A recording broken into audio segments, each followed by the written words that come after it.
અંકલેશ્વરની ભાવના farm સોસાયટીમાં પાળતુ શ્વાનનો આતંક, ગંદકી અને ભયના માહોલ વચ્ચે રહીશોની વહીવટીતંત્રને ઘા. અંકલેશ્વરના રાજપીપળા રોડ પર આવેલી ભાવના ફાર્મ સોસાયટીના રહીશો છેલ્લા 1.5 વર્ષથી પાળતુ શ્વાનોના ત્રાસ અને માલિકની ઘોર બેદરકારીને કારણે ત્રાહિમામ પુકારી ઉઠ્યા છે. સોસાયટીમાં પૂનમ સેલ્સની બાજુની ગલીમાં આવેલ મકાન નંબર C11 ના માલિક સમીર ખાન પઠાણ દ્વારા રાખવામાં આવેલ દેશી શ્વાનો જાહેર ગલીમાં અસહ્ય ગંદકી ફેલાવી રહ્યા છે, જેના પરિણામે સમગ્ર વિસ્તારમાં રોગચાળો ફાટી નીકળવાની ભીતિ સેવાઈ રહી છે અને સ્થાનિકોનું આરોગ્ય જોખમમાં મુકાયું છે. રહીશોનો ગંભીર આક્ષેપ છે કે શ્વાન માલિક અવારનવાર 3-4 દિવસ સુધી મકાન બંધ કરીને બહાર જતા રહે છે, જેના કારણે આ અબોલ જીવો ભૂખ અને તરસને લીધે અત્યંત હિંસક બની જાય છે. આ હિંસક શ્વાનો માર્ગ પરથી પસાર થતા રાહદારીઓ, વૃદ્ધો અને નાના બાળકો પર હુમલો કરતા હોવાથી વિસ્તારમાં ભયનો માહોલ વ્યાપી ગયો છે. સ્થાનિકોએ આ બાબતે મકાન માલિકને અનેકવાર મૌખિક રજૂઆતો કરી હોવા છતાં કોઈ સકારાત્મક ઉકેલ લાવવાને બદલે માલિક દ્વારા ઉડાઉ જવાબ આપી રહીશોની સુરક્ષાની અવગણના કરવામાં આવી રહી છે. આ ઉપરાંત આ પાળતુ શ્વાનોનું યોગ્ય રસીકરણ કરવામાં આવ્યું છે કે નહીં અથવા તે પાલિકાના નિયમ મુજબ નોંધાયેલા છે કે કેમ તે બાબતે પણ ગંભીર પ્રશ્નાર્થો ઊભા થયા છે.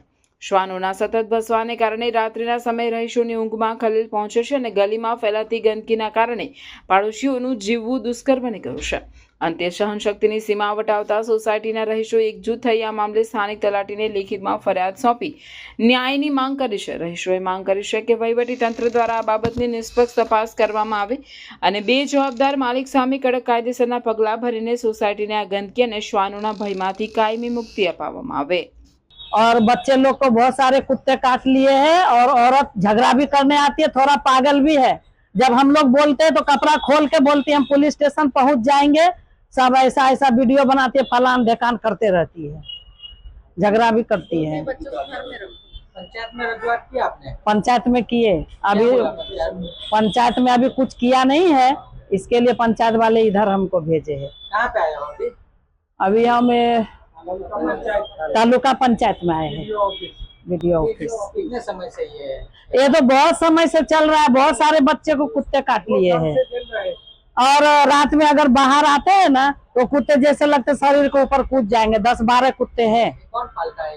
अरे कोई एक लेडीज है पागल, वो घर में कुत्ता पालती है, वो रहती नहीं है, वो GIDC में रहती है, लड़ने के लिए पहुंच जाती है और कुत्ते को खाना भी नहीं देती है, घर में ताला बंद रखते. जब खोलते हैं ना कुत्ते पागल के जैसे कोई भी आदमी के ऊपर कूद पड़ते हैं.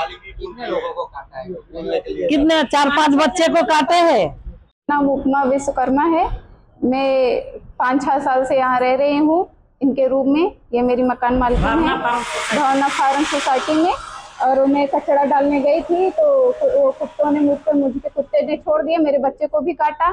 तो मैं डंडे से डरा रही थी तो खुद ही कुत्ते को मार के और मेरे ऊपर इंजान डाल रही हूँ और मेरा पत्थर से हाथ भी तोड़ा, सिर माथा भी फोड़ दिया था. हाँ, अर्जी डाली है मैंने पंचायत में. बोले हैं होगा, देखो अभी क्या करते हैं वो लोग. अभी तो कुछ किया नहीं है. देखो पुलिस स्टेशन में भी किया है, रिपोर्ट किया था परसों, ये जिस दिन हुआ उसी दिन किया था. अभी तक कुछ किए नहीं वो लोग भी. और कुत्ते और वो औरत वैसे के वैसे घूम रहे हैं गली में. हमारे घर से बच्चे बाहर नहीं निकल सकते, ऐसा है हालात. 2 बार हो गया मेरे बच्चे को, दूसरी बार इस बार काटा है, दूसरी बार. और मेरे को भी मार दिया मैं बोली तो. और बोलो तो गालियां भी देती है गंदी गंदी कि हम बोल भी नहीं सकते.